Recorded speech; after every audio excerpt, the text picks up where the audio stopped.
have a good paragraph in that script describing it, and that was based on people standing in fake cars in a club. We really try hard to try to find something that has never been used before in a movie. 30 years later, it's hard to imagine cinema without Pulp Fiction. But at the time, it was a risky gamble that nearly fell apart before it made history. Behind the iconic scenes everyone remembers is a treasure trove of secrets and near disasters that most fans never discovered.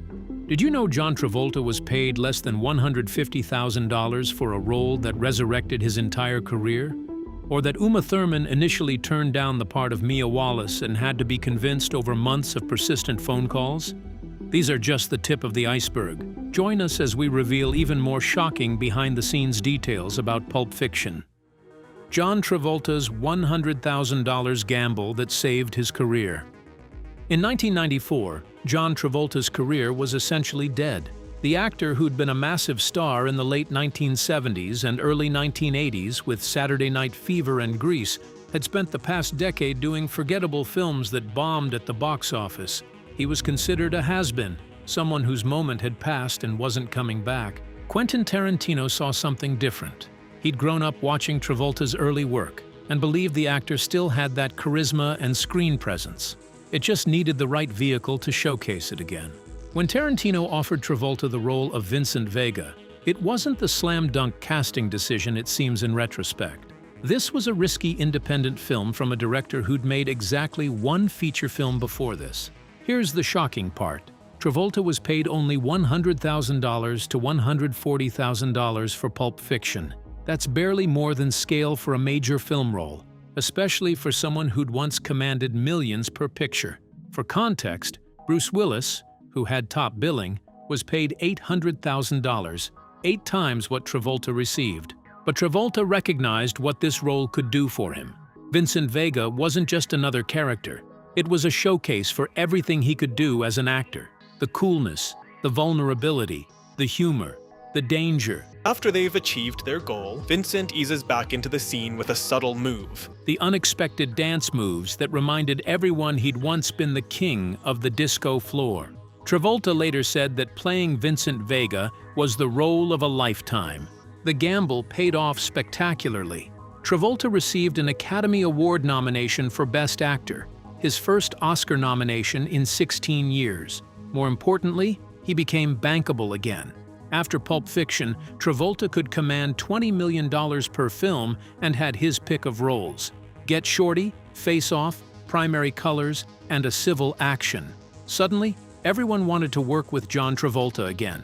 The irony is intriguing. The role that paid him the least money ended up being worth more to his career than all his big paychecks from the 1970s and 80s combined. Travolta has said in interviews that he considers Vincent Vega one of the 3 most important roles of his career, and it's easy to see why. Without Pulp Fiction, there's no career resurrection. Travolta might have permanently faded into "where are they now" territory. But Travolta wasn't Tarantino's only risky casting choice. The actress who played Mia Wallace almost wasn't in the film at all. What made Uma Thurman finally say yes after months of saying no? Uma Thurman's reluctance and the role that almost went to someone else. Uma Thurman didn't want to be in Pulp Fiction. That's the surprising truth. One of cinema's most iconic performances. When Tarantino first approached her about playing Mia Wallace, Thurman turned him down. Then he asked again. She refused. He persisted, and she kept saying no. According to Thurman, in later interviews, she was intimidated by the role and uncertain about working with Tarantino, whose reputation for exacting standards and intense on-set energy was already well known after Reservoir Dogs. Ago, and nobody knew who he was. He'd done Reservoir Dogs. Mia Wallace was written as this impossibly cool, mysterious, dangerous woman, the kind of character that could easily become a caricature if played wrong. Thurman worried she couldn't pull it off. Tarantino wouldn't take no for an answer. He called Thurman repeatedly over several months, each time explaining his vision for Mia, describing specific scenes, talking about the character's depth and vulnerability beneath the cool exterior. He was essentially auditioning for the role over the phone, trying to make her see what he saw. Eventually, Thurman's agent convinced her to at least read the full script rather than judging based on the initial pitch. Once she read Tarantino's complete screenplay, with all its layers and complexity, she understood what he'd been trying to tell her. This wasn't just a femme fatale archetype. Mia was a real person with contradictions, vulnerabilities, humor, and depth. Thurman finally agreed, and the rest is cinema history. The twist contest scene at Jack Rabbit Slim's, the overdose sequence, her conversations with Vincent about uncomfortable silences and knowing when to shut up, these moments made Uma Thurman a star and created one of the most memorable female characters of the 1990s. But here's what few people know. If Thurman had maintained her refusal, the role of Mia Wallace would have gone to Meg Ryan. Yes, America's sweetheart, from When Harry Met Sally and Sleepless in Seattle. Meg Ryan as a heroin-snorting crime boss's wife who overdoses and gets a needle jabbed into her heart. It's almost impossible to imagine now, but that was Tarantino's backup plan. Other actresses considered included Joan Cusack, Holly Hunter, and Pam Grier. Each would have brought something different to the role. Except I think I'm still a little too petrified to laugh. No, you won't laugh because it's not funny. But it's hard to argue that any could have done what Thurman did. Her performance perfectly balanced danger and vulnerability, coolness and warmth, mystery and relatability. Thurman's casting was crucial, but another actor's audition created one of the film's most iconic scenes almost by accident. What burger changed cinema history? Samuel L. Jackson's burger audition, and the biblical speech that isn't biblical. Samuel L. Jackson has told the story many times. When he came into audition for Jules Winfield, he was eating a burger. Not as part of the audition, he was just hungry and brought food with him. But Tarantino noticed how Jackson handled the burger while running lines, the casual way he'd take bites between delivering dialogue, the intimidating presence he maintained, even while doing something as mundane as eating. That observation directly inspired one of Pulp Fiction's most memorable scenes. Jules and Vincent eating Brett's Big Kahuna burger before killing him. The scene works because of its casualness. Jules sipping a drink, commenting on the burger's quality, having a friendly conversation. Check out the big brain on Brad! I'd auditioned for Reservoir Dogs. Before suddenly becoming terrifying. That whole dynamic came from watching Jackson eat during his audition. Jackson won the role, but he almost didn't. Paul Calderone had been cast as Jules initially, but after Jackson's audition, Tarantino knew he had to have Jackson in the role. Calderone was given the smaller role of Paul, the bartender at Marcellus Wallace's social club, as compensation, but Jules Winfield became Samuel L. Jackson's star-making performance. And then there's Jules's famous Ezekiel 25:17 speech. It's got pretty big viewership. I feel like your episode is gonna be a particularly special episode. Millions of viewers. Which Jackson delivers with such biblical authority that most viewers assume it's a direct scripture quotation. It's not. The actual Ezekiel 25:17 from the Bible reads, "I will carry out great vengeance on them and punish them in my wrath. Then they will know that I am the Lord when I take vengeance on them."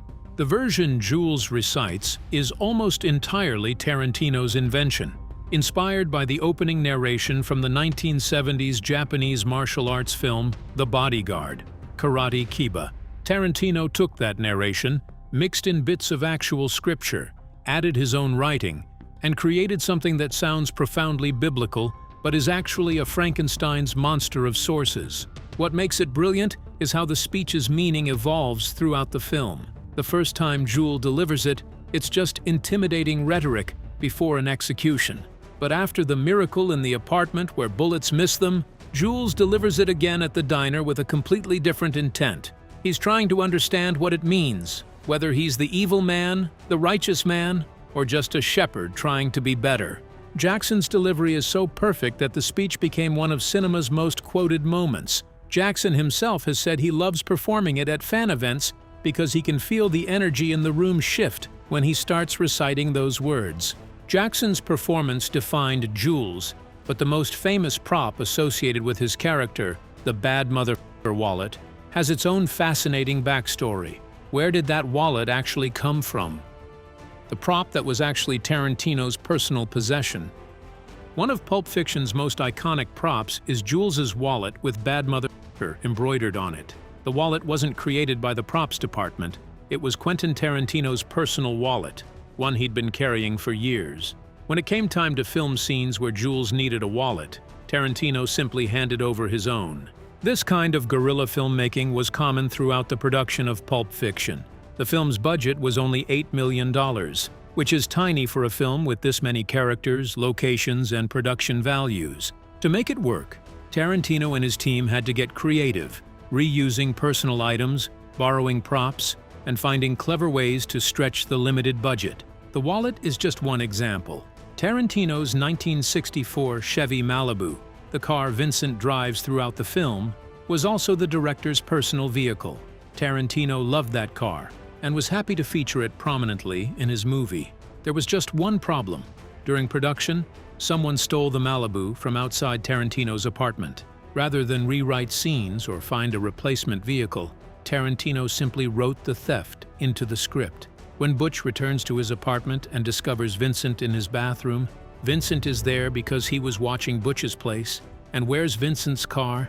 Some people keep asking about it. It got stolen. Tarantino turned a real-life production setback into dialogue that actually makes the scene more authentic and gives us insight into Vincent's day. Other budget-saving measures included having the actors wear their own clothes in many scenes. Vincent's iconic black suit was something close to what Travolta would actually wear. Jules's Jerry curl wig was borrowed from a cast member's personal collection, and many of the diner's props in the opening and closing scenes were items already present at the actual location they filmed. And didn't get it because I auditioned with Quentin and Lawrence Bender, and they were horrible. This scavenger hunt approach to props and costumes actually benefited the film. Everything felt lived in and real rather than overly designed.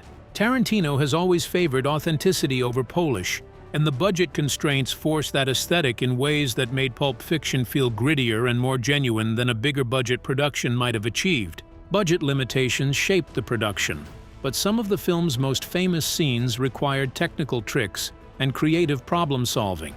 How did they film that needle scene without actually stabbing Uma Thurman? The adrenaline shot scene filmed in reverse. The scene where Vincent plunges a needle full of adrenaline into Mia's heart after her overdose is one of cinema's most intense moments. What most viewers don't realize is that the scene was filmed in reverse. Here's how it worked. John Travolta started with the needle already in Uma Thurman's chest, and he pulled it out. When the footage was reversed, it created the illusion of him plunging the needle into her heart with violent force. This technique allowed them to create the shocking impact of the moment without any risk of actually stabbing the actress with a needle. The prosthetic chest piece that Thurman wore for the scene was carefully crafted to look realistic while protecting her from any harm. The needle was real but dulled, and the puncture hole was pre-made in the prosthetic. When played in reverse, the effect is visceral and horrifying. You can see and feel the needle penetrating flesh, hear Mia's gasp as she jolts back to life, and witness the intensity of Vincent's panic as he tries to save her. The scene is also notable for Thurman's performance of Mia's revival. That sudden gasp and the wild look in her eyes as she returns from the edge of death. I ain't never done it before either, all right? I ain't starting now. Look, you brought her here, and that means that you're gonna give it a shot. That's pure acting.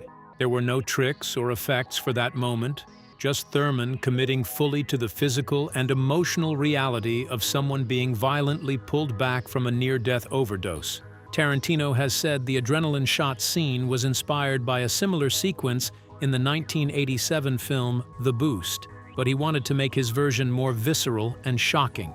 The reverse filming technique gave him exactly the impact he wanted.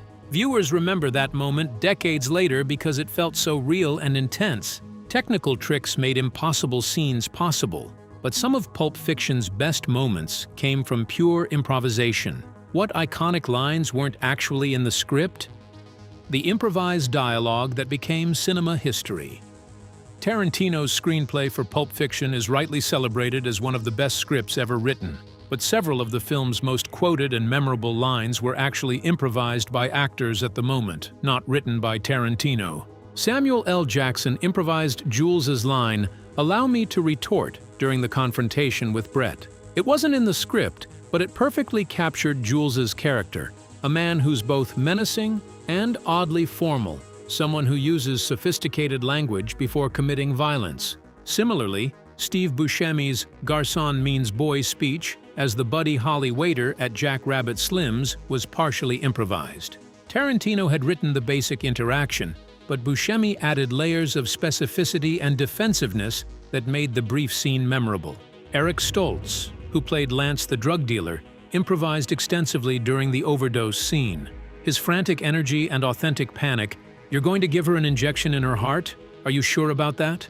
came from Stoltz genuinely reacting in the moment to what was happening in the scene. Tarantino encouraged this kind of improvisation, believing that actors who truly understood their characters could find authentic moments that no writer could script. Even Travolta contributed improvisations, particularly in scenes with Thurman. Their chemistry was so natural that Tarantino often let the camera run longer than the script called for just to capture their organic interactions. Some of the pauses, the looks, the subtle reactions in the Jack Rabbit Slim sequence weren't blocked or written. They were just two actors genuinely connecting.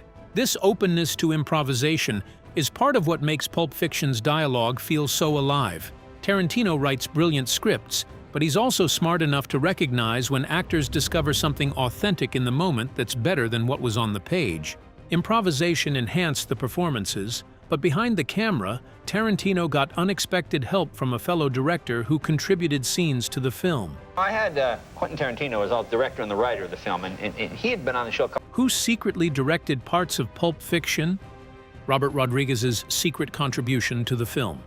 Here's a secret that even many serious film buffs don't know. Robert Rodriguez directed a scene in Pulp Fiction. Specifically, he directed the scene where Antonio Banderas's character appears. Wait, Antonio Banderas is in Pulp Fiction? Yes, briefly. Banderas has an uncredited appearance as a man at the bar during one of the film's bar scenes. Rodriguez, who'd just released El Mariachi and was close friends with Tarantino, happened to be visiting the Pulp Fiction set when that scene was being filmed. Tarantino asked Rodriguez if he wanted to direct the sequence as a favor, and Rodriguez agreed. It was a small scene, barely noticeable in the final film, but it represents the collaborative spirit that existed among independent filmmakers in the early 1990s. Tarantino and Rodriguez were both emerging directors who supported each other's work and helped however they could. This relationship went both ways. When Rodriguez was making Desperado around the same time, Tarantino appeared in a cameo role. The two directors even created a fake production company called A Band Apart that they'd reference in their films.